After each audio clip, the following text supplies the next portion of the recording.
नमस्कार दोस्तों, the study zone में आप सभी का स्वागत है। आज हम देखने वाले हैं 1 से लेकर 51 तक के सभी अनुच्छेद जो कि सभी प्रकार के एग्जाम में बार बार पूछे जाते हैं। तो चलिए वीडियो स्टार्ट करते हैं। तो अगर सीधे भाग 1 पर आएं, जो संघ और उसका राज्य क्षेत्र है, इसके अनुच्छेद 1 में बहुत ही स्पष्ट रूप से बताया गया है कि भारत अर्थात इंडिया राज्यों का एक संघ है। राज्यों का संघ, मतलब जिसे अंग्रेजी में यूनियन ऑफ स्टेट्स कहा जाता है। जी बिल्कुल। और वर्तमान स्थिति देखी जाए तो 28 राज्य और 8 केंद्र शासित प्रदेश हैं। लेकिन यहाँ यूनियन ऑफ स्टेट्स शब्द का प्रयोग काफी महत्वपूर्ण है। अच्छा, तो इसके पीछे कोई खास कानूनी वजह है क्या? हाँ, सबसे बड़ी वजह यह है कि भारत राज्यों के बीच हुए किसी समझौते का परिणाम नहीं है। मतलब किसी भी राज्य को देश से अलग होने या स्वतंत्र होने का कोई अधिकार नहीं है। प्रशासनिक सुविधा के लिए देश को राज्यों में बांटा जरूर गया है। अरे वाह, ये तो काफी दिलचस्प है। इसे तो एक संयुक्त परिवार की तरह समझा जा सकता है। संयुक्त परिवार वाला उदाहरण थोड़ा और स्पष्ट किया जा सकता है क्या? मेरा मतलब है कि जैसे एक बड़े घर में रहने की सुविधा के लिए कमरों का बंटवारा तो हो सकता है, लेकिन कोई भी सदस्य घर की चारदीवारी से हमेशा के लिए अलग होकर अपना स्वतंत्र घर घोषित नहीं कर सकता। ये बहुत ही सटीक तुलना है। राज्य अलग नहीं हो सकते और संप्रभुता हमेशा केंद्र के पास ही रहेगी। और इस पूरी संघीय कार्यकारिणी के जो संवैधानिक प्रमुख होते हैं वो राष्ट्रपति हैं। तो अगर कोई राज्य अलग नहीं हो सकता तो क्या देश के भीतर नए राज्य बन सकते हैं या उनकी सीमाएं बदल सकती हैं? हाँ, बिल्कुल बन सकते हैं। और ये शक्ति अनुच्छेद 2, 3 और 4 में दी गई है। अनुच्छेद 2 संसद को संघ में नए राज्यों के प्रवेश या स्थापना का पूरा अधिकार देता है। तो क्या इतिहास में इसके कुछ ठोस उदाहरण मिलते हैं? जी, ऐतिहासिक तौर पर देखा जाए तो 14वीं संशोधन 1962 द्वारा पौंडीचेरी को शामिल किया गया। और शायद सिक्किम का मामला भी ऐसा ही कुछ था ना? एकदम सही। 36वें संशोधन 1975 के द्वारा सिक्किम को भारतीय संघ में पूर्ण राज्य का दर्जा मिला था। अच्छा, मतलब बाहर के क्षेत्रों को शामिल करने के लिए अनुच्छेद 2 है, पर जो राज्य पहले से देश के अंदर मौजूद है उनके नक्शे का क्या? उसके लिए अनुच्छेद 3 है। संसद वर्तमान राज्यों के नाम, उनकी सीमा या क्षेत्र को घटा या बढ़ा सकती है, या फिर नए राज्यों का निर्माण भी कर सकती है। जी बिल्कुल। और सबसे बड़ी बात यह है कि अनुच्छेद 4 साफ कहता है कि अनुच्छेद 2 और 3 के तहत बनाए गए कानूनों को अनुच्छेद 368 के तहत संविधान संशोधन नहीं माना जाएगा। अच्छा, मतलब ये एक साधारण बहुमत और साधारण विधायी प्रक्रिया द्वारा ही पारित किया जा सकता है। हाँ, इसके लिए कोई बहुत जटिल प्रक्रिया की आवश्यकता नहीं होती। पर यहाँ एक तार्किक सवाल उठता है, क्या किसी राज्य की सीमा बदलने से पहले उस राज्य के विधानमंडल की बात मानना जरूरी है? ये बहुत ही अहम सवाल है। कानूनी तौर पर संसद विधानमंडल की सिफारिश को स्वीकार या अस्वीकार करने के लिए पूरी तरह स्वतंत्र है। मतलब राय मांगी तो जाती है, पर माननी है या नहीं ये पूरी तरह से संसद के हाथ में है। एकदम सही। संसद चाहे तो राज्य की राय को पूरी तरह खारिज कर सकती है। ये तो बहुत बड़ी शक्ति है। पर अगर साधारण बहुमत से सीमा बदलने की शक्ति है तो क्या देश का कोई हिस्सा किसी विदेशी राष्ट्र को भी दिया जा सकता है? ये बहुत ही पेचीदा मुद्दा था जो बेरुबारी मामले में सामने आया था। सर्वोच्च न्यायालय ने इस ऐतिहासिक मामले में बहुत ही साफ निर्णय दिया था। अच्छा, तो न्यायालय का क्या कहना था इस बारे में? न्यायालय ने स्पष्ट किया कि अनुच्छेद 3 के अंतर्गत किसी राज्य या उसके भूभाग को किसी विदेशी राज्य को सौंपने की शक्ति संसद के पास बिल्कुल नहीं है। मतलब देश के भीतर सीमाएं बदलना, जैसे कमरे बदलना हो गया, और देश का हिस्सा बाहर देना, जैसे घर का हिस्सा बेचना हो गया। बहुत ही बढ़िया तुलना है। दोनों के कानूनी नियमों में जमीन आसमान का अंतर है। साधारण बहुमत से भूमि नहीं सौंपी जा सकती। तो फिर इसके लिए क्या करना पड़ता है? विदेशी राज्य को भूमि सौंपने के लिए संविधान संशोधन अनिवार्य है। तो क्या भारत ने कभी ऐसा कोई संशोधन किया है? हाँ, 9वें संविधान संशोधन 1960 के द्वारा बेरुबारी संघ क्षेत्र पाकिस्तान को सौंपा गया था। और शायद हाल ही में बांग्लादेश के साथ भी ऐसा कुछ हुआ था ना? जी बिल्कुल। 100वें संविधान संशोधन 2015 के द्वारा कुछ भारतीय क्षेत्र बांग्लादेश को सौंपे गए थे। ये तो हो गई सीमाओं की बात। लेकिन आजादी के बाद नए राज्यों के निर्माण का आधार क्या हो, ये भी तो एक बड़ा मुद्दा रहा होगा। बहुत बड़ा मुद्दा था। आजादी के बाद विशेषकर दक्षिण भारत में भाषा के आधार पर राज्यों के पुनर्गठन की मांग बहुत तेज हो गई थी। तो इस मांग से निपटने के लिए क्या कदम उठाए गए थे शुरुआत में? सबसे पहले 17 जून 1948 को इसके धर आयोग का गठन किया गया। राज्यों का पुनर्गठन होना चाहिए। इसके बाद तो शायद जेवीपी समिति भी बनी थी, जिसमें जवाहरलाल नेहरू, वल्लभ भाई पटेल और पट्टाभी सीतारमैया शामिल थे। हाँ, पर जेवीपी समिति ने भी भाषाई आधार को पूरी तरह से खारिज कर दिया। फिर तो जमीनी स्तर पर लोगों में काफी असंतोष फैल गया होगा। बिल्कुल, और इसी असंतोष ने एक बहुत ही गंभीर रूप ले लिया। तेलुगु भाषियों के लिए अलग राज्य की मांग करते हुए पोट्टी श्रीरामुलु ने आमरण अनशन शुरू कर दिया। अरे बाप रे, ये तो बहुत ही कठोर कदम था। हाँ, और 56 दिन के अनशन के बाद 15 दिसंबर 1952 को उनकी मृत्यु हो गई। सच में ये सोचना ही अचरज में डाल देता है कि कैसे एक व्यक्ति के अडिग संकल्प ने मजबूरन पूरे देश के भूगोल को आकार देने की दिशा ही बदल दी। ये बात एकदम सही है। उनकी मृत्यु के बाद हालात इतने बेकाबू हुए कि 1 अक्टूबर 1953 को आंध्र प्रदेश का गठन करना ही पड़ा। और ये स्वतंत्र भारत का पहला भाषाई राज्य बन गया। जी, और इसके बनते ही बाकी जगहों से भी ऐसी ही मांगे तेज हो गईं। तो फिर आगे क्या हुआ? फिर 22 दिसंबर 1953 को फजल अली आयोग का गठन किया गया। तो इस आयोग में और कौन-कौन शामिल था? इसमें पंडित हृदयनाथ कुंजरू और के.एम. पणिक्कर भी सदस्य थे। इसी आयोग की रिपोर्ट के आधार पर राज्य पुनर्गठन अधिनियम 1956 पारित हुआ। अच्छा, और इसके तहत 14 राज्य और 6 केंद्र शासित प्रदेश अस्तित्व में आए। बिल्कुल, पर इस पूरी चर्चा में हमें आजादी के समय की रियासतों के विलय को भी नहीं भूलना चाहिए। हाँ, ज्यादातर रियासतें तो मिल गई थीं, पर जूनागढ़ और हैदराबाद का मामला थोड़ा अलग और चुनौतीपूर्ण था। सही कहा, जूनागढ़ रियासत को जनमत संग्रह के माध्यम से भारत में शामिल किया गया था। और हैदराबाद के लिए तो पुलिस कार्रवाई करनी पड़ी थी ना? जी, हैदराबाद रियासत में व्यवस्था कायम करने के लिए पुलिस कार्रवाई का ही सहारा लेना पड़ा था। इसके अलावा केंद्र शासित प्रदेशों का भी तो अपना एक अलग ढांचा है। हाँ, इनका उल्लेख संविधान के अनुच्छेद 239 से लेकर 242 तक किया गया है। और वर्तमान में 3 ऐसे केंद्र शासित प्रदेश हैं जहां विधानसभा भी काम करती है। बिल्कुल, दिल्ली, पुडुचेरी और जम्मू कश्मीर। और जम्मू कश्मीर की बात करें तो 9 अगस्त 2019 को इसका विशेष राज्य का दर्जा समाप्त कर दिया गया था। जी, ये एक बहुत ही ऐतिहासिक बदलाव था। अच्छा, और दिल्ली को भी तो एक खास दर्जा मिला हुआ है। हाँ, 69वें संशोधन 1991 के द्वारा दिल्ली को राष्ट्रीय राजधानी क्षेत्र यानी NCR का दर्जा दिया गया था। इन सब भौगोलिक और प्रशासनिक बदलावों को देखकर जी ऑस्टिन का एक कथन बहुत याद आता है। कौन सा कथन? उन्होंने कहा था कि भारतीय संविधान सर्वप्रथम एवं प्रमुख रूप से एक सामाजिक दस्तावेज है। ये बहुत ही सटीक बात कही है उन्होंने। मतलब ये महज नियमों की कोई नीरस किताब नहीं है, बल्कि समाज को बांधने का एक बहुत बड़ा प्रयास है। बिल्कुल, और इसी समाज से जुड़ी होती है हमारी सांस्कृतिक पहचान, जो राज्यों के परिवर्तित नामों में भी साफ झलकती है। हाँ, कई जगहों के नाम बदले गए हैं। जैसे मद्रास का नाम बदलकर तमिलनाडु हो गया, उत्तरांचल का नाम बदलकर उत्तराखंड कर दिया गया, और पौंडीचेरी अब पुडुचेरी कहलाता है। मैसूर का नाम बदलकर कर्नाटक कर दिया गया है, और उड़ीसा का नया नाम अब उड़ीसा है। अच्छा, तो अब भाग 2 की बात करते हैं। हाँ, बिल्कुल। भारतीय संविधान का भाग 2, जो अनुच्छेद 5 से 11 तक है, और इसी से जुड़ा है हमारा नागरिकता अधिनियम 1955। सही कहा। नागरिकता कोई छोटा विषय नहीं है। मतलब ये तय करना कि भारतीय नागरिक असल में है कौन, ये काफी पेचीदा है। बिल्कुल, और सबसे पहले तो हमें ये समझना होगा कि भारत ने एकल नागरिकता यानी सिंगल सिटीजनशिप के मॉडल को अपनाया है। मतलब अमेरिका की तरह नहीं, जहां केंद्र और राज्य की अलग अलग नागरिकता होती है ना? एकदम सही। ब्रिटेन की तरह हमारे यहाँ सिर्फ एक राष्ट्रीय पहचान है। जब संविधान लिखा जा रहा था तो देश कई रियासतों में बटा था। बहुत विविधता थी। हाँ, तो राष्ट्रीय एकता को बनाए रखने के लिए ये बहुत सुविचारित निर्णय था कि कश्मीर से लेके कन्याकुमारी तक हर व्यक्ति की प्राथमिक पहचान केवल भारतीय हो। अच्छा, तो ये तो हुई बुनियादी बात। अब 26 जनवरी 1950 की बात करते हैं, जब संविधान लागू हुआ। मैंने जो दस्तावेज देखे हैं उसके हिसाब से मुझे अनुच्छेद 5 किसी नए फोन की डिफॉल्ट सेटिंग जैसा लगता है। बिल्कुल, डिफॉल्ट सेटिंग।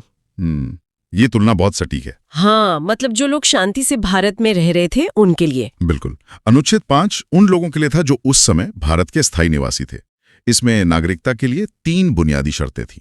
वो 3 शर्तें कौन सी थी? पहली, व्यक्ति का जन्म भारत में हुआ हो, या दूसरी, उसके माता या पिता में से किसी एक का जन्म भारत में हुआ हो। अच्छा, और तीसरी? तीसरी शर्त ये थी कि वो व्यक्ति संविधान लागू होने से ठीक पहले कम से कम 5 साल से लगातार भारत में रह रहा हो। इनमें से कोई एक भी पूरी हो गई तो आप डिफॉल्ट रूप से नागरिक। ये तो आसान था, लेकिन उस समय विभाजन की वजह से हालात इतने सामान्य तो नहीं थे। लाखों लोग बॉर्डर के इस पार से उस पार आ जा रहे थे। बिल्कुल, और यहीं पर अनुच्छेद 6 और 7 काम आते हैं।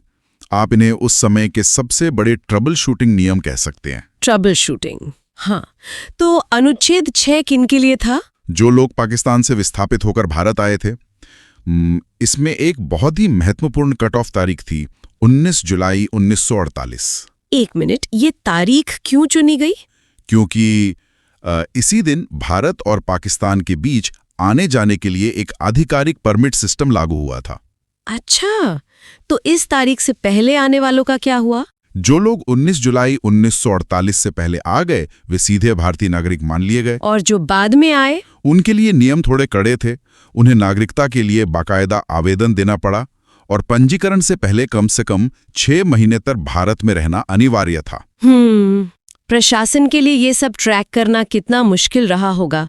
और अनुच्छेद 7 में क्या था? वो तो और भी उलझावा लगता है मुझे। हाँ, अनुच्छेद 7 उन लोगों के लिए था जो पहले भारत छोड़कर पाकिस्तान चले गए थे, लेकिन फिर उन्हें लगा कि उनसे गलती हो गई और वे वापस लौटना चाहते थे। मतलब जो लोग वापस भारत बसने आ रहे थे। जी, जो 1 मार्च 1947 के बाद पाकिस्तान गए थे वो नागरिकता खो चुके थे, लेकिन अगर वे परमिट के साथ वापस लौट आए तो उन्हें नागरिक माना गया। पर शर्त वही होगी, 6 महीने वाली। बिल्कुल, उन्हें भी अधिकारी के पास रजिस्टर करना पड़ा और 6 महीने का वो प्रोबेशन पीरियड पूरा करना पड़ा। तो ये सब विभाजन से जुड़ा था।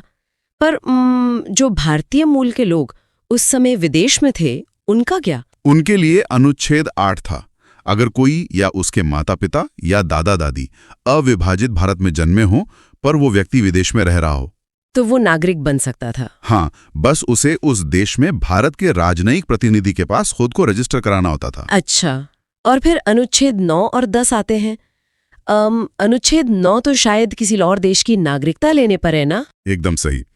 अगर आप स्वेच्छा से किसी विदेशी राज्य की नागरिकता लेते हैं तो भारतीय नागरिकता स्वतः समाप्त हो जाती है। राइट, सिंगल सिटीजनशिप वाली बात। हाँ, और अनुच्छेद 10 कहता है कि जिन्हें नागरिकता मिल गई है उनके अधिकार बने रहेंगे बशर्ते संसद कोई नया कानून न बनाए। और यहीं से आता है अनुच्छेद 11, जो मुझे लगता है सबसे बड़ी पावर है। बिल्कुल, संविधान निर्माताओं को पता था कि परिस्थितियां बदलेंगी तो उन्होंने नागरिकता पर कानून बनाने की पूरी शक्ति संसद को दे दी। और इसी शक्ति से संसद ने बनाया भारतीय नागरिकता अधिनियम 1955। जी, और आज के समय में नागरिकता कैसे मिलती है ये इसी अधिनियम से तय होता है।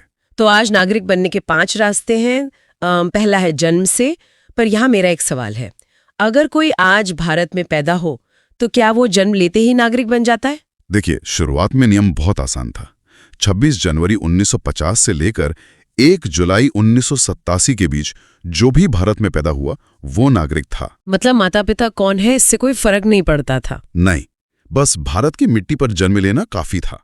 पर ऐसे तो कोई भी अवैध प्रवासी आके यहाँ बच्चे को जन्म दे देता। बिल्कुल, और 80 के दशक में यही बहुत बड़ी समस्या बन गई, इसलिए 1986 में संशोधन किया गया। क्या बदला गया 1986 में? नियम बना दिया गया कि 1 जुलाई 1987 के बाद जन्म लेने वाले बच्चे के माता या पिता में से किसी एक का भारतीय होना जरूरी है। अच्छा, पर मैंने पढ़ा है कि 2004 में इसे और सख्त किया गया। हाँ, 3 दिसंबर 2004 से। अब सिर्फ एक का भारतीय होना काफी नहीं है। तो अब क्या शर्त है? शर्त यह है कि या तो दोनों भारतीय हों या फिर एक भारतीय हो और दूसरा अवैध प्रवासी नहीं होना चाहिए। मतलब अगर एक पेरेंट इलीगल माइग्रेंट है तो बच्चे को नागरिकता नहीं मिलेगी? बिल्कुल नहीं मिलेगी। काफी कड़े नियम हैं। अच्छा, दूसरा तरीका है वंश परंपरा द्वारा, मतलब जो बच्चे विदेश में पैदा होते हैं। हाँ, इसमें भी काफी बदलाव हुए हैं। 10 दिसंबर 1992 से पहले नियम था कि विदेश में जन्मे बच्चे का पिता भारतीय होना चाहिए। सिर्फ पिता? ये तो बहुत पितृसत्तात्मक था। अगर माँ भारतीय हो तो नहीं? यही खामी थी जिसे 1992 में सुधारा गया। तब तय हुआ कि माता या पिता में से कोई एक भारतीय हो तो चलेगा। और इसमें भी 2004 में कोई बदलाव हुआ था ना? जी हाँ, 3 दिसंबर 2004 के बाद से अब स्वतः नागरिकता नहीं मिलती। आपको बच्चे के जन्म के 1 साल के भीतर भारतीय वाणिज्य दूतावास में उसका रजिस्ट्रेशन कराना होता है। ये डिक्लेरेशन देना होता होगा कि बच्चे के पास किसी और देश का पासपोर्ट नहीं है। एकदम सही।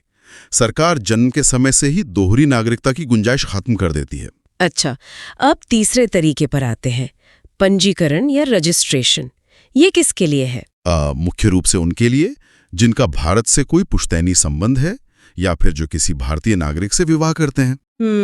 अगर कोई विदेशी किसी भारतीय से शादी करे तो क्या तुरंत नागरिकता मिल जाएगी? नहीं, तुरंत तो बिल्कुल नहीं। शादी बस एक आधार है आवेदन करने का। तो कितना इंतजार करना पड़ता है? आवेदन करने से पहले कम से कम 7 वर्ष तक भारत में रहना अनिवार्य है। 7 साल? मतलब ये पक्का करने के लिए कि शादी सिर्फ नागरिकता के लिए नहीं हुई है? बिल्कुल। अच्छा, चौथा तरीका है देशीकरण या नेचुरलाइजेशन। ये तो उनके लिए है ना जिनका भारत से कोई कनेक्शन ही नहीं है। हाँ, पर इसके नियम बहुत ही कड़े हैं।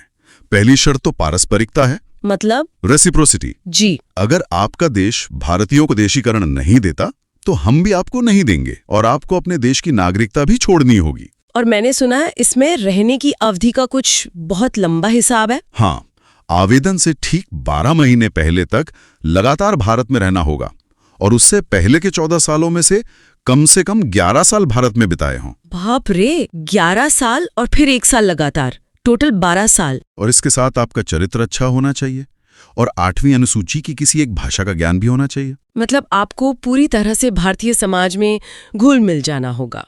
और 5वां तरीका तो शायद सबसे आसान है, भूमि अर्जन द्वारा। हाँ, ये सीधा है। अगर भारत सरकार कोई नया क्षेत्र भारत में मिलाती है, जैसे गोवा या पुडुचेरी के समय हुआ था, तो वहां के लोग स्वतः नागरिक बन जाते हैं। तो ये तो थे नागरिकता पाने के 5 रास्ते। पर ये छिन भी तो सकती है। मुझे तो ये किसी एक्सक्लूसिव क्लब की मेंबरशिप जैसा लगता है। अरे वाह, ये क्लब वाला उदाहरण बहुत अच्छा है। देखिए, अगर नागरिकता एक क्लब है तो मेंबरशिप 3 तरह से जा सकती है। पहला, परित्याग, यानी आप खुद तय करें कि आपको क्लब छोड़ना है अपनी मर्जी से। हाँ। और दूसरा, पर्यावसान या टर्मिनेशन, मतलब अगर आप किसी और क्लब के मेंबर बन गए तो यहाँ की मेंबरशिप अपने आप रद्द हो जाएगी। बिल्कुल, बिना किसी नोटिस के। और तीसरा तरीका है वंचित किया जाना या डेप्रिवेशन, मतलब मैनेजमेंट आपको धक्के मारकर निकाल दे अगर आपने नियम तोड़े हों। हाँ, इसका आधार बहुत गंभीर है। अगर धोखाधड़ी से नागरिकता ली हो या संविधान के प्रति अनिष्ठा दिखाई हो। क्या कोई सामान्य नियम भी है जिससे नागरिकता छिन सकती है? हाँ, अगर कोई नागरिक लगातार 7 साल तक भारत से बाहर रहता है तो नागरिकता छीनी जा सकती है। अगर वो स्टूडेंट या सरकारी कर्मचारी ना हो तो? बिल्कुल। और एक और नियम है, अगर रजिस्ट्रेशन या देशीकरण से नागरिकता मिली है और 5 साल के भीतर ही किसी देश में 2 साल की जेल हो जाए तो भी नागरिकता रद्द हो सकती है। बहुत जिम्मेदारी का काम है नागरिक होना। अच्छा, आखिर में कंफ्यूजन पर बात करते हैं। OCI कार्ड, लोग इसे दोहरी नागरिकता कहते हैं। ये बहुत बड़ी गलतफहमी है। OCI या ओवरसीज सिटीजन ऑफ इंडिया कोई दोहरी नागरिकता नहीं है। तो फिर दिसंबर 2003 में ये जो OCI शुरू हुआ वो क्या है? ये बस भारतीय मूल के लोगों को भारत से जुड़े रहने का एक जरिया है। ये एक तरह का आजीवन वीजा है। क्या OCI कार्ड वाले यहाँ वोट दे सकते हैं? नहीं, ना वोट दे सकते हैं, ना चुनाव लड़ सकते हैं और ना ही कृषि योग्य जमीन खरीद सकते हैं। मतलब आप इस क्लब के गेस्ट मेंबर तो बन सकते हैं, सुविधाओं का मजा ले सकते हैं, पर मैनेजमेंट चुनने का VIP पास नहीं मिलेगा। एकदम सही बात है। अब भाग 3 देखते हैं। हम भारतीय संविधान का ये हिस्सा, जो कि अनुच्छेद 12 से लेकर अनुच्छेद 35 तक फैला हुआ है। बिल्कुल, और ये पूरी तरह से मूल अधिकारों से जुड़ा हुआ है।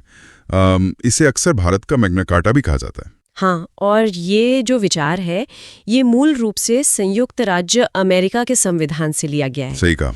और अगर हम शुरुआत की बात करें, मतलब जब संविधान लागू हुआ था तब इसमें कुल 7 मूल अधिकार दिए गए थे। 7 थे, लेकिन आज की स्थिति में देखा जाए तो केवल 6 अधिकार ही बचे हैं। हाँ, केवल 6। इसे ऐसे समझा जा सकता है जैसे किसी सूची से एक आइटम हटाकर उसे किसी दूसरी जगह रख दिया गया हो। 44वें संविधान संशोधन के द्वारा, जो 1978 में हुआ था। बिल्कुल 1978 में, तो इसके जरिए संपत्ति के अधिकार को हटा दिया गया और उसे अनुच्छेद 300 क में डालकर एक कानूनी अधिकार बना दिया गया। हाँ, अब वो मूल अधिकार नहीं रहा। और यहाँ एक बात स्पष्ट करना बहुत जरूरी है कि ये जो अधिकार हैं ये असीमित नहीं है। मतलब इन पर पाबंदियां लगाई जा सकती हैं। बिल्कुल, इन पर युक्तियुक्त निर्बंधन लागू होते हैं, मतलब कुछ तर्कसंगत पाबंदियां। और ये भी है कि ये अधिकार स्थायी भी नहीं है। संसद अनुच्छेद 368 के तहत इन्हें घटा या बढ़ा सकती है। लेकिन इन सब के बावजूद जो सबसे बड़ी बात है वो ये है कि सर्वोच्च न्यायालय इन अधिकारों की गारंटी देता है। सही बात है। तो चलिए चर्चा को अनुच्छेद 12 की ओर ले चलते हैं। यहाँ एक बहुत ही बुनियादी सवाल उठता है कि जब हम कहते हैं कि मूल अधिकार राज्य के खिलाफ मिलते हैं, तो ये राज्य आखिर है कौन? ये बहुत अच्छा सवाल है। क्या ये सिर्फ सरकार है? नहीं, बिल्कुल नहीं। अनुच्छेद 12 में राज्य की परिभाषा बहुत ही व्यापक है। इसमें केंद्र और राज्य सरकारें तो आती ही हैं, साथ ही पंचायतें भी शामिल हैं। अच्छा। और सिर्फ इतना ही नहीं, ओएनजीसी, भेल, सेल जैसी जो बड़ी संस्थाएं हैं वो भी राज्य के दायरे में आती हैं। यहाँ तक कि सरकार के लिए काम करने वाली कोई निजी एजेंसी है तो वो भी अनुच्छेद 12 के तहत राज्य ही मानी जाएगी। अरे वाह, मतलब दायरा काफी बड़ा है। इसके बाद अनुच्छेद 13 पर आते हैं। ये अनुच्छेद स्पष्ट करता है कि जो कानून मूल अधिकारों का उल्लंघन करते हैं वे शून्य हो जाएंगे। बिल्कुल, वे अमान्य हो जाएंगे। और इसी अनुच्छेद को लेकर ऐतिहासिक मुकदमों का एक बहुत ही दिलचस्प सफर रहा है।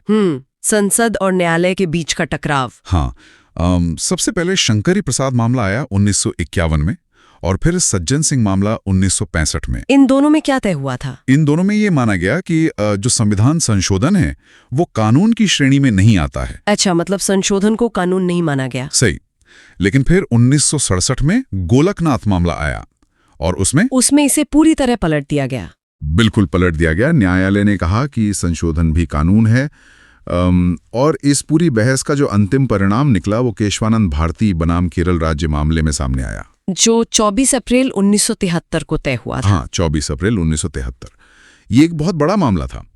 इसमें 13 न्यायाधीशों की पीठ बैठी थी। 13 न्यायाधीश, ये तो बहुत बड़ी पीठ है। बिल्कुल। और 7-6 के बहुमत से एक ऐतिहासिक फैसला सुनाया गया। इसी मामले में संविधान की आधारभूत संरचना या बेसिक स्ट्रक्चर का सिद्धांत दिया गया था, जिसे संसद भी नहीं बदल सकती। सही कहा। संसद मूल अधिकारों में संशोधन तो कर सकती है लेकिन आधारभूत संरचना को नहीं छू सकती। तो अब इन 6 अधिकारों में से जो सबसे पहला अधिकार है, समानता का अधिकार, उस पर आते हैं। जी, अनुच्छेद 14 से 18 तक है। अनुच्छेद 14 में 2 बहुत अहम बातें हैं। पहला है कानून के समक्ष समानता, जो कि ब्रिटेन से लिया गया है और ये एक नकारात्मक अवधारणा है। बिल्कुल। और दूसरा है कानूनों का समान संरक्षण, जो अमेरिका से लिया गया है और ये एक सकारात्मक अवधारणा है। हाँ, और इसी अनुच्छेद 14 को 1980 के मिनर्वा मिल्स मामले में आधारभूत ढांचा घोषित किया गया था। बिल्कुल सही। और इसके ठीक बाद आता है अनुच्छेद 15, जो धर्म, जाति, लिंग या जन्म स्थान के आधार पर होने वाले भेदभाव को रोकता है। लेकिन समानता का मतलब ये नहीं है कि विशेष जरूरत वालों को अनदेखा कर दिया जाए। अनुच्छेद 15(3) के तहत महिलाओं और बच्चों के लिए विशेष प्रावधान किए जा सकते हैं। हाँ, ये एक बहुत जरूरी अपवाद है। इसका एक बहुत अच्छा उदाहरण डी पॉल राज केस है। इसी केस के तहत घरेलू हिंसा से महिला संरक्षण अधिनियम 2005 को वैध ठहराया गया था। बिल्कुल। और जब शिक्षा और समाज में अवसर की बात हो जाती है तो अगला कदम रोजगार का आता है। अनुच्छेद 16 सार्वजनिक रोजगार में अवसर की समानता की बात करता है। मतलब सरकारी नौकरियों में सबको समान मौका मिलेगा। हाँ, लेकिन इसमें भी कुछ अपवाद हैं। जैसे अनुच्छेद 16(4) के तहत पिछड़े वर्गों के लिए आरक्षण का प्रावधान किया गया है। और यहीं पर वो चर्चित मामला आता है, इंदिरा साहनी मामला 1992। सही कहा, जिसे हम मंडल आयोग के मामले के रूप में भी जानते हैं।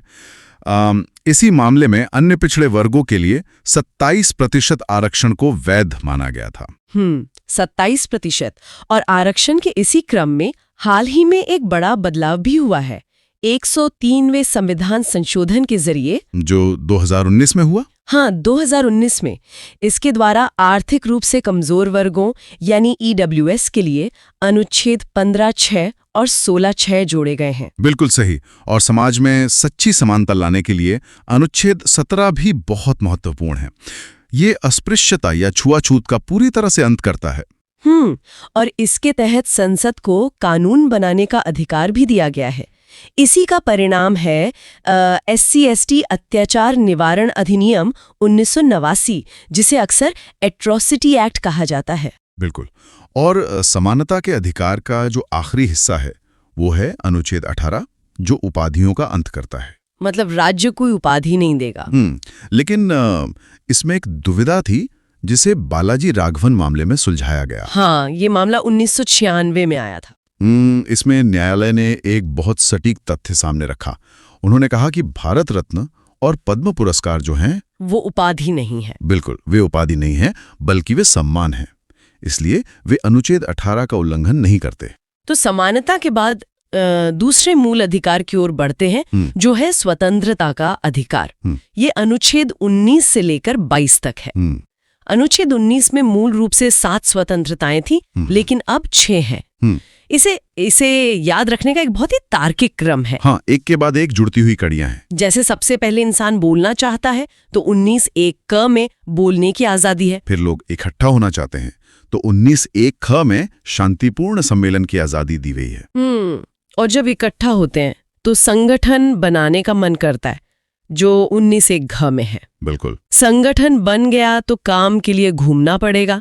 ये पूरे देश में आबाद घूमने की आजादी 19(1) में है। और घूमते घूमते कहीं रुकने का मन किया तो कहीं भी बस जाने की आजादी 19(1) में है। और अंत में पेट पालने के लिए 19(6) के तहत कोई भी व्यापार या कारोबार करने की आजादी मिलती है। ये क्रम वाकई बहुत रोचक है। और एक बात और, 97वें संविधान संशोधन के जरिए इसी में सहकारी समितियां बनाने की स्वतंत्रता भी जोड़ी गई थी। हाँ, ये एक महत्वपूर्ण जोड़ाव था।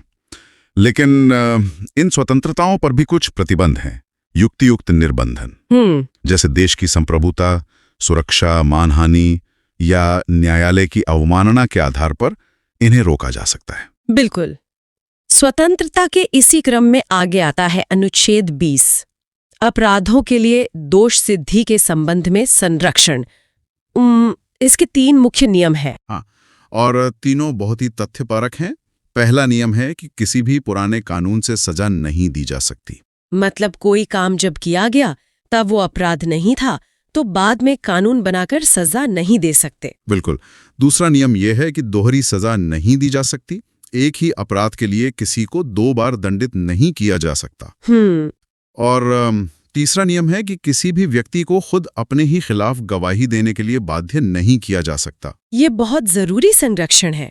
और इसके बाद हम आते हैं उस अधिकार पर जो शायद सबसे व्यापक है, अनुच्छेद 21, प्राण और दैहिक स्वतंत्रता का अधिकार। शुरुआत में जैसे 1952 के AK गोपालन मामले में इसका दायरा बहुत सीमित रखा गया था। हाँ, उस समय इसे सिर्फ जीवित रहने तक सीमित माना गया था। लेकिन फिर 1978 में मेनका गांधी मामला आया और उसने पूरी परिभाषा ही बदल दी। बिल्कुल।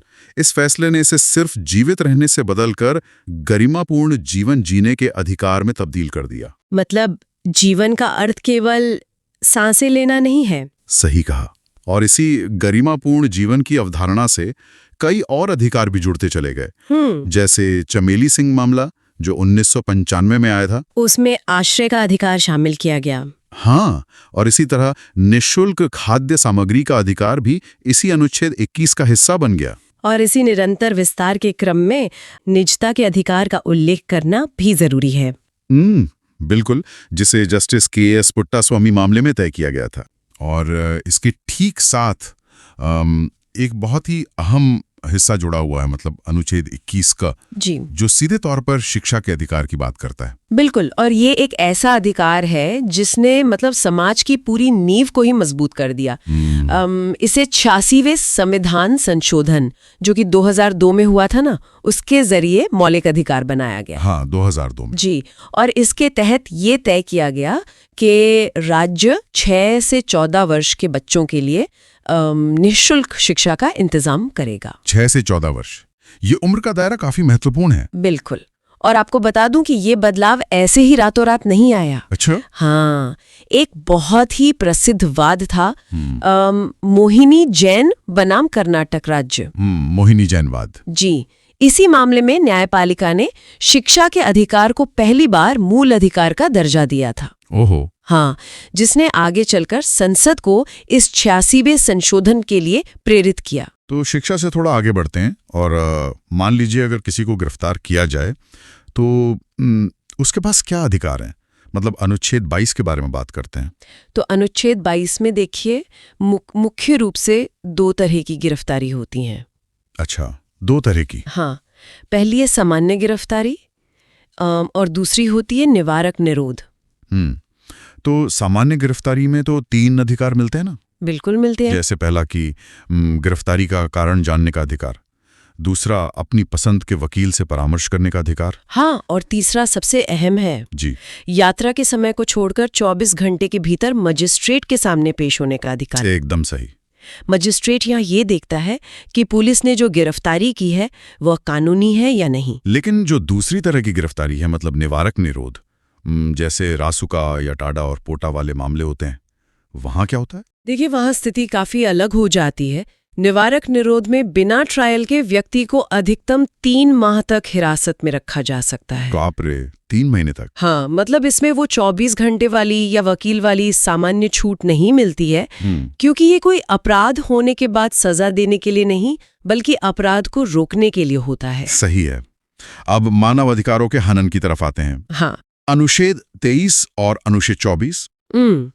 अनुच्छेद 23 मुख्य रूप से मानव दुर्व्यापार और बेगार को रोकता है। मतलब इंसानों की खरीद फरोख्त और बंधुआ मजदूरी पूरी तरह से गैर कानूनी है। हाँ, लेकिन इसमें एक दिलचस्प अपवाद भी तो है। बिल्कुल है। क्या राज्य कभी किसी से जबरन काम ले सकता है? हाँ, ले सकता है। सार्वजनिक उद्देश्यों के लिए राज्य अनिवार्य सेवा लागू कर सकता है। अच्छा। ये अनुच्छेद 23(2) में स्पष्ट दिया गया है। अच्छा। लेकिन शर्त यह है कि इसमें धर्म या जाति वगैरह के आधार पर कोई भेदभाव नहीं होगा। बिना भेदभाव के। और अनुच्छेद 24 क्या कहता है? ये बच्चों से जुड़ा है। 14 वर्ष से कम उम्र के बच्चों को कारखानों या किसी भी जोखिम भरे काम में लगाने पर सख्त पाबंदी है। बिल्कुल, 14 वर्ष से कम उम्र। हाँ, ताकि उनका बचपन और स्वास्थ्य सुरक्षित रहे। अब वैचारिक और धार्मिक आजादी पर आते हैं। अनुच्छेद 25 से अनुच्छेद 28 तक। अनुच्छेद 25 तो अंतःकरण की स्वतंत्रता देता है। हाँ, मतलब कोई भी धर्म अबाध रूप से मानने और उसका प्रचार करने का पूरा अधिकार है। और अनुच्छेद 26? अनुच्छेद 26 धार्मिक कार्यों के प्रबंधन की आजादी देता है। प्रबंधन की? जी, मतलब संस्थाएं बनाना और सबसे अहम संपत्ति का स्वामित्व रखना। संपत्ति का। और अनुच्छेद 27 में टैक्स की बात है ना? जी, किसी भी व्यक्ति को किसी विशेष धर्म की वृद्धि के लिए कर या टैक्स देने के लिए बाध्य नहीं किया जा सकता। मतलब राज्य किसी एक धर्म को बढ़ावा देने के लिए पैसा नहीं ले सकता? बिल्कुल नहीं। और शिक्षण संस्थानों का क्या मुद्दा है अनुच्छेद 28 में? देखिए, जो पूरी तरह से राज्य द्वारा पोषित संस्थान है वहां कोई धार्मिक शिक्षा नहीं दी जा सकती। एकदम मना है। हाँ, लेकिन अगर कोई संस्थान किसी ट्रस्ट द्वारा स्थापित है तो वहां धार्मिक शिक्षा दी जा सकती है। अच्छा। अब अल्पसंख्यकों के अधिकारों पर आते हैं। अनुच्छेद 29 में क्या है? इसमें भारत में रहने वाले अल्पसंख्यक वर्गों को अपनी विशिष्ट भाषा, लिपि और संस्कृति को बनाए रखने का अधिकार है। और राज्य पोषित संस्थानों में प्रवेश में कोई भेदभाव भी नहीं होगा। बिल्कुल, किसी आधार पर भेदभाव नहीं होगा। और अनुच्छेद 30? इसके तहत धर्म या भाषा के आधार पर अल्पसंख्यकों को अपने शिक्षण संस्थान स्थापित करने और उनका प्रशासन करने का पूरा अधिकार है। एक सेकंड, यहाँ एक बात है जी। हमने अनुच्छेद 29 देखा, फिर अनुच्छेद 30 देखा, लेकिन अनुच्छेद 31 कहाँ गया? हाँ, ये एक बहुत ही अहम पॉइंट है। दरअसल संपत्ति के अधिकार को मूल अधिकारों से हटा दिया गया था। अच्छा, जी, 44वें संविधान संशोधन के जरिए। जो 1978 में हुआ था। बिल्कुल सही, 1978 में। अब ये अनुच्छेद 300 क के तहत मतलब सिर्फ एक कानूनी अधिकार बन गया है। ओहो, मतलब अब ये सिर्फ एक कानूनी अधिकार है। मान लीजिए अगर ऊपर दिए गए किसी भी अधिकार का हनन हो तो समाधान क्या है? समाधान है अनुच्छेद 32, जिसे डॉक्टर भीमराव अंबेडकर ने संविधान का हृदय और आत्मा कहा था। हृदय और आत्मा? जी, क्योंकि इसके तहत न्यायालय 5 तरह की रिट जारी कर सकता है। तो इन 5 रिट्स को थोड़ा संक्षेप में समझते हैं। ठीक है। पहली है बंदी प्रत्यक्षीकरण। हाँ, इसका मतलब है गिरफ्तार व्यक्ति को 24 घंटे में सशरीर प्रस्तुत करना। सशरीर पेश करना। दूसरी है परमादेश, मतलब हम आदेश देते हैं। जब कोई सरकारी अधिकारी अपना कर्तव्य नहीं निभाता है ना, जी, तो उसे ही आदेश दिया जाता है। ठीक है। तीसरी रिट है प्रतिषेध, मतलब रोकना। जी, यह कार्यवाही के दौरान निचली अदालत को रोकने के लिए होती है। और चौथी उत्प्रेषण है। इन दोनों में थोड़ा फर्क है ना? बिल्कुल। उत्प्रेषण तब जारी होती है जब कार्रवाई समाप्त हो चुकी हो। मतलब कार्रवाई समाप्त होने के बाद निचली अदालत के निर्णय को रद्द करने के लिए उत्प्रेषण का इस्तेमाल होता है। एकदम सही पकड़ा आपने। और 5वीं रिट है अधिकार पृच्छा। अधिकार पृच्छा मतलब आपका अधिकार क्या है? हाँ, जब कोई अवैध रूप से किसी सार्वजनिक पद पर बैठ जाता है तो उससे पूछा जाता है कि किस अधिकार से बैठे हो। क्या बात है। और एक अहम बात, अनुच्छेद 32 के तहत सुप्रीम कोर्ट में और अनुच्छेद 226 के तहत हाई कोर्ट में रिट दायर हो सकती है। सुप्रीम कोर्ट और हाई कोर्ट दोनों जगह। बातों को समेटते हुए बस ये बताएं कि क्या मूल अधिकारों के कोई अपवाद भी हैं? हाँ, 3 अनुच्छेद है। अनुच्छेद 33 कहता है कि सशस्त्र बलों और पुलिस के मूल अधिकारों को संसद सीमित कर सकती है। ऐसा क्यों? ताकि उनमें अनुशासन बना रहे। अनुशासन के लिए। और अनुच्छेद 34, अगर किसी क्षेत्र में सैन्य कानून लागू हो जाता है, मार्शल लॉ, तो वहां मूल अधिकारों पर प्रतिबंध लग जाता है। अच्छा। और आखिरी में अनुच्छेद 35। अनुच्छेद 35 कहता है कि भाग 3 के तहत जो भी दंडनीय अपराध हैं, जैसे अनुच्छेद 17 या अनुच्छेद 23 का उल्लंघन, तो उनके लिए कानून बनाने की शक्ति सिर्फ और सिर्फ संसद के पास है, राज्य विधानमंडलों के पास नहीं। अब भाग 4 देखते हैं। नीति निर्देशक तत्वों की प्रेरणा असल में आयरलैंड के संविधान से ली गई है। आयरलैंड से? जी, और इस पर 2 प्रमुख तथ्य ध्यान रखने वाले हैं। पहला ये कि डॉक्टर भीमराव अंबेडकर ने इसे भारतीय संविधान की अनूठी विशेषता कहा है। अच्छा। और दूसरा, ग्रैनविल ऑस्टिन के अनुसार ये सामाजिक क्रांति के उद्देश्यों की प्राप्ति के मुख्य माध्यम है। तो इन सिद्धांतों को लागू कौन करेगा और क्या ये बाध्यकारी हैं? ये समझने के लिए शुरुआती अनुच्छेदों के तथ्य देखते हैं। मतलब क्या ये निदेशक तत्व ट्रैफिक नियमों की तरह हैं जिन पर सीधे चालान काट सकता है, या केवल कुछ अच्छे सुझाव हैं? ये एक बहुत ही सटीक उपमा है। इसका स्पष्ट तथ्यात्मक विश्लेषण अनुच्छेद 36 और 37 में मिलता है। सबसे पहले अनुच्छेद 36। इसमें राज्य शब्द का अर्थ बिल्कुल वही है जो भाग 3 के अनुच्छेद 12 में है, यानी केंद्र और राज्य सरकार, संसद, विधानमंडल और स्थानीय प्राधिकारी। बिल्कुल। और अनुच्छेद 37, जो कि सबसे महत्वपूर्ण तथ्य है, वह स्पष्ट करता है कि इन्हें किसी भी न्यायालय द्वारा लागू नहीं किया जा सकता। मतलब कोई अदालती चालान नहीं कटेगा? जी, न्यायालय नहीं जा सकते, लेकिन कानून बनाते समय इन तत्वों को लागू करना राज्य का कर्तव्य माना गया है। समझ गया। इसके ठीक बाद अनुच्छेद 38 आता है। यह सामाजिक, आर्थिक और राजनीतिक न्याय की स्थापना का निर्देश देता है और आय, प्रतिष्ठा और अवसरों की असमानता को समाप्त करने का प्रयास करता है। राइट। और अनुच्छेद 39 के तथ्य तो बहुत ही सीधे और स्पष्ट हैं। इसमें स्त्री पुरुष दोनों को समान आजीविका देने, संसाधनों का उचित वितरण करने और धन जमा होने से रोकने, यानी धन के विकेंद्रीकरण का निर्देश है। हाँ, और सबसे जरूरी, और समान कार्य के लिए समान वेतन भी इसी में है। बिल्कुल। लेकिन इसमें 2 विशेष तथ्य जोड़ने बहुत जरूरी हैं। अनुच्छेद 39 खंड 5 और 39 खंड 6 श्रमिकों और बच्चों के शोषण से बचाव करते हैं। अच्छा। और ध्यान देने वाली बात यह है कि 39 खंड 6 को 42वें संविधान संशोधन 1976 द्वारा जोड़ा गया था। 1976 में? जी। साथ ही अनुच्छेद 39 क जो समान न्याय और गरीबों को निःशुल्क कानूनी सहायता सुनिश्चित करता है, वह भी इसी 42वें संशोधन द्वारा जोड़ा गया। तो कानूनी सहायता के बाद अब संविधान का ध्यान जमीनी स्तर के प्रशासन और समाज कल्याण पर जाता है। रोजगार और ग्राम प्रशासन जैसे जमीनी मुद्दों को ये अनुच्छेद कैसे कवर करते हैं? बहुत ही व्यवस्थित तरीके से। अनुच्छेद 40 सीधे ग्राम पंचायतों का गठन करता है और उन्हें स्वायत्त शासन की शक्ति देता है। जी। और इसके बाद अनुच्छेद 41 ये योग्यतानुसार रोजगार, शिक्षा और बीमारी या बुढ़ापे में सार्वजनिक सहायता का अधिकार सुनिश्चित करता है। राइट।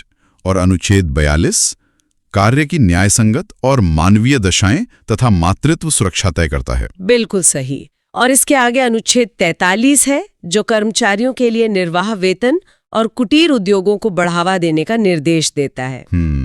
लेकिन इसमें जो बाद में संशोधन हुए हैं वो तथ्य काफी पूछे जाते हैं। हाँ, वो बहुत महत्वपूर्ण है। जैसे अनुच्छेद 43 क जो उद्योगों के प्रबंधन में कर्मचारियों की भागीदारी सुनिश्चित करता है, उसे 1976 में जोड़ा गया। जी। और अनुच्छेद 43 ख जो सहकारी समितियों को बढ़ावा देता है, उसे 2011 में 97वें संविधान संशोधन द्वारा शामिल किया गया। एकदम सटीक तथ्य। अब एक विशेष तथ्य की बात करते हैं जो बहुत चर्चा में रहता है। अनुच्छेद 44 समान नागरिक संहिता, यूनिफॉर्म सिविल कोड। जी। और तथ्य ये है कि भारत में केवल गोवा एकमात्र राज्य है जहां ये लागू है। केवल गोवा में, ये एक अहम जानकारी है। बिल्कुल। और अनुच्छेद 45 ये 6 वर्ष से कम आयु के बच्चों की देखभाल और शिक्षा से जुड़ा है। इसे 2002 में 86वें संविधान संशोधन द्वारा प्रतिस्थापित किया गया था। अनुच्छेद 46 कमजोर वर्गों, विशेषकर अनुसूचित जाति और जनजाति के शिक्षा और आर्थिक हितों की वृद्धि करता है। जी। और अनुच्छेद 47 पोषण और जीवन स्तर बढ़ाने के साथ साथ हानिकारक मादक द्रव्यों पर रोक लगाने का निर्देश देता है। और कृषि के लिए क्या प्रावधान है? कृषि के लिए अनुच्छेद 48 है। ये कृषि और पशुपालन का वैज्ञानिक संगठन करता है। और इसी में गायों तथा दुधारू पशुओं की नस्ल सुधारने और उनके वध पर रोक लगाने का तथ्य शामिल है। राइट। और पर्यावरण सुरक्षा के लिए अनुच्छेद 48 का क है, जिसे 1976 के 42वें संशोधन द्वारा शामिल किया गया था। सही कहा। और राष्ट्रीय धरोहरों के लिए अनुच्छेद 49 है जो राष्ट्रीय महत्व के स्मारकों का संरक्षण करता है। इसके बाद अनुच्छेद 50 ये सार्वजनिक सेवाओं में कार्यपालिका से न्यायपालिका को अलग करने का स्पष्ट निर्देश देता है। और फिर अंतर्राष्ट्रीय स्तर पर? अंतर्राष्ट्रीय स्तर के लिए अनुच्छेद 51 है। ये अंतर्राष्ट्रीय शांति, सुरक्षा को बढ़ावा देने और विवादों को मध्यस्थता से सुलझाने की बात करता है। तो राज्य के कर्तव्यों के बाद अब बात नागरिकों के कर्तव्यों की। अगर नीति निदेशक तत्व राज्य के लिए टू डू लिस्ट हैं, तो क्या मूल कर्तव्य नागरिकों के लिए एक मैनुअल की तरह है? बिल्कुल ऐसा ही है। लेकिन इसके ठोस तथ्य ये हैं कि ये मूल संविधान का हिस्सा थे ही नहीं। अच्छा, मूल संविधान में नहीं थे? नहीं। इन्हें 1976 में तत्कालीन प्रधानमंत्री इंदिरा गांधी और न्याय मंत्री HR गोखले के समय जोड़ा गया था। और ये किस समिति की सिफारिश पर हुआ था? ये सरदार स्वर्ण सिंह समिति की सिफारिश पर हुआ था।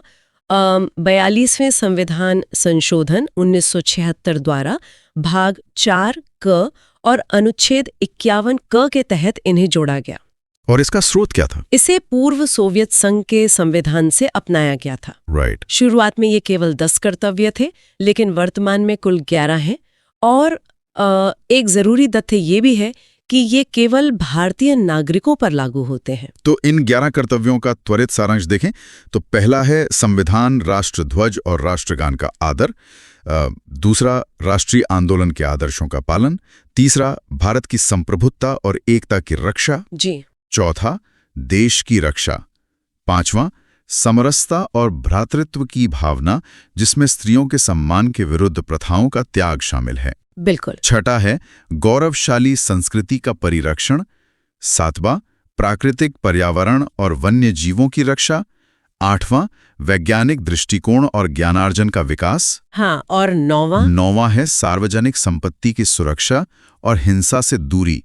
और 10वां व्यक्तिगत और सामूहिक गतिविधियों में उत्कर्ष का प्रयास। एकदम सही। और जो 11वां मूल कर्तव्य है वो 2002 में 86वें संशोधन द्वारा जोड़ा गया।